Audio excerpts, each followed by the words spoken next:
5টা dietary changes যদি আমরা করতে পারি তাহলে আমি বলতে পারি প্রায় 69% পর্যন্ত ফার্টিলিটি বাড়ানো যায়। যারা কনসিভ করার চেষ্টা করছেন এই মুহূর্তে বা ভবিষ্যতে প্ল্যান রয়েছে, তাদের ডায়েটটা ঠিক কেমন হবে? মানে ফার্টিলিটি ডায়েট বলে যদি আমি একটা সেকশন তৈরি করতে চাই, তো আপনি যদি একটু ডিটেলে বুঝিয়ে বলেন যে মোটামুটি সকাল থেকে রাতের মধ্যে মেয়েটি এবং ছেলেটি দুপক্ষই তারা কিরকম খাবার বেশি খাবে, কম খাবে, বর্জন করবে, এইটা যদি একটুখানি ডিটেলে প্ল্যানটা দিয়ে দেন তাহলে অনেকের মনে হয় সুবিধা হয়। নিশ্চয়ই। ফার্টিলিটি ডায়েট একটাই ফোকাস থাকবে, সেটা হচ্ছে হরমোনস আমার যেগুলো গড়বড় করছে তাদের ভারসাম্যটাকে ফিরিয়ে আনা। হরমোন যেটা দিয়ে তৈরি হয় তার যে কাঁচামাল সেটা কিন্তু আমরা খাবার থেকেই পাচ্ছি।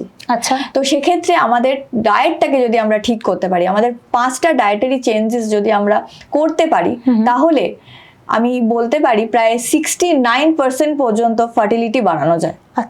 এটা প্রুভেন। ওকে, এটার আর্টিকেলস আছে। আমি কিছু জিনিস সংক্ষেপে বলে দিচ্ছি।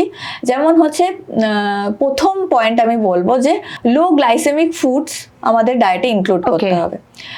হাই গ্লাইসেমিক ফুডস বা ভীষণ রিফাইন্ড কার্বোহাইড্রেট এগুলো আমাদের ডায়েট থেকে বাদ দিতে হবে। তার মধ্যে আমরা ময়দা, তারপর অতিরিক্ত চিনি খাওয়া, সুগার ইনটেক, তার সাথে আমরা কেক, পেস্ট্রি, বিস্কিট এই জাতীয় খাবারগুলো একটু রেস্ট্রিক্ট করতে হবে। মানে সাদা ময়দা, সাদা চিনি, হোল হুইট, তারপরে কিনোয়া, ডালিয়া এই জাতীয় যে মানে হাই ফাইবার যেগুলো, মাল্টিগ্রেন এগুলো আমরা ডায়েটে ইনক্লুড করব। সেকেন্ড পয়েন্ট আমি যেটা বলবো সেটা হচ্ছে যে আমাদের প্রোটিন। প্রোটিন ইনটেক আমাদের প্রপার হতে হবে এবং প্রোটিনের 2 রকম সোর্স হয়, একটা হচ্ছে ননভেজ প্রোটিন, একটা হচ্ছে ভেজ প্রোটিন। আমরা ননভেজ প্রোটিনে জানি যে মাছ, মাংস, ডিম এগুলো তো রয়েছেই, কিন্তু আমি এই প্রসঙ্গত বলবো যে ননভেজ প্রোটিনের সাথে কিন্তু ভেজ প্রোটিনও কিন্তু ডায়েটে রাখতে হবে। ভেজ প্রোটিনের মধ্যে আমরা কি পাবো? ভেজ প্রোটিনের মধ্যে হচ্ছে ডাল, বিনস, সয়াবিন, পনির, এগুলো হচ্ছে ভেজ প্রোটিন। তো এই টোফু, এই প্রোটিনস গুলো যদি আমরা ডায়েটে রাখি তাদের জন্য ভালো হবে যাদের ওভুলেটরি প্রবলেম রয়েছে, যেমন পিসিওএস যাদের রয়েছে তাদের জন্য, বা পিরিয়ডের অনিয়মিত পিরিয়ড হচ্ছে তাদের ক্ষেত্রে কিন্তু ভেজ প্রোটিন খুব বেশি ওভুলেশনটা রেগুলার করবে, হ্যাঁ অনেক বেশি ইম্পর্টেন্ট রোল প্লে করে। এটা কিন্তু ইম্পর্টেন্ট একটা পয়েন্ট। থার্ড হচ্ছে গুড ফ্যাট আমাদের চুজ করতে হবে ডায়েটে। গুড ফ্যাটের মধ্যে এক্সাম্পল হচ্ছে বাদাম, তারপর ফ্ল্যাক্স সিডস, চিয়া সিডস, এইগুলো হচ্ছে বিভিন্ন রকম নাটস এন্ড সিডস আর কি। হ্যাঁ, এইগুলো আমাদের ডায়েটে রাখতে হবে। গুড ফ্যাট আর ব্যাড ফ্যাটের রেশিওটাকে ঠিক করতে হবে। একদমই তো ব্যাড ফ্যাট বাদ দিয়ে দেওয়া যাবে না, স্বাভাবিক প্র্যাকটিক্যাল লাইফে পসিবল না, সেটা 1:1 হবে। কিন্তু আসল জীবনে সেটা 1:18-19 হয়ে যায়। ওকে, মানে ব্যাড ফ্যাট মানে কি আমরা যে ভাজাভুজি খেয়ে ফেলছি সেই ভাজাভুজি।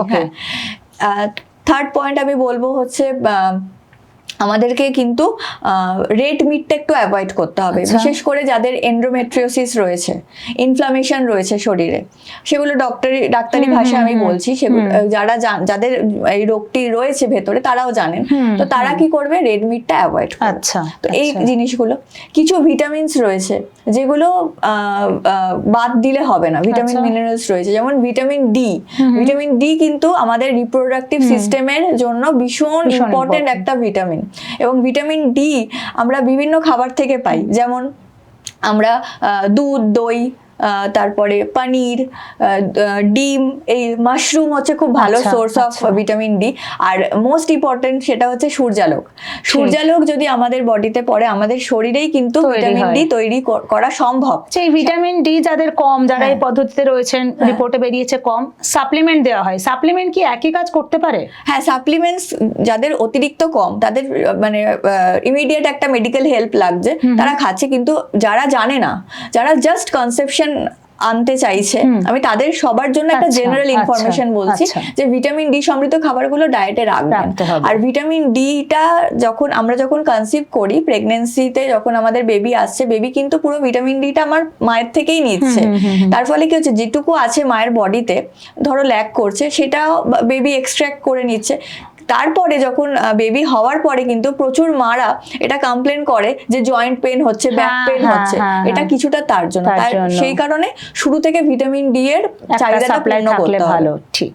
সেকেন্ড হচ্ছে ভিটামিন ই।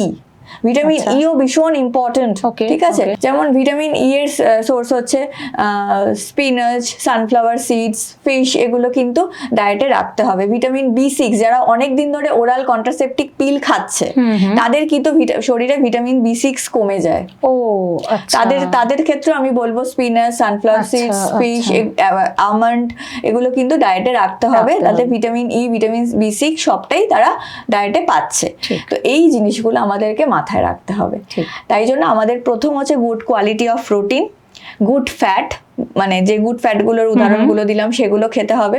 রিফাইন্ড কার্বোহাইড্রেট বাদ দিয়ে আমাদের চেষ্টা করতে হবে হোল কার্বোহাইড্রেট, মানে হোল হাই ফাইবার কার্বোহাইড্রেট ঠিক। খেতে হবে, এবং প্রচুর পরিমাণে জল খেতে হবে, প্রপার রেস্ট নিতে হবে। তাহলেই কিন্তু ফার্টিলিটি অনেক সহজ হয়ে যাবে। প্রায় 69% পর্যন্ত ফার্টিলিটি বাড়ানো যেতে পারে যদি এই ডায়েটারি চেঞ্জেসগুলো আমরা করতে পারি।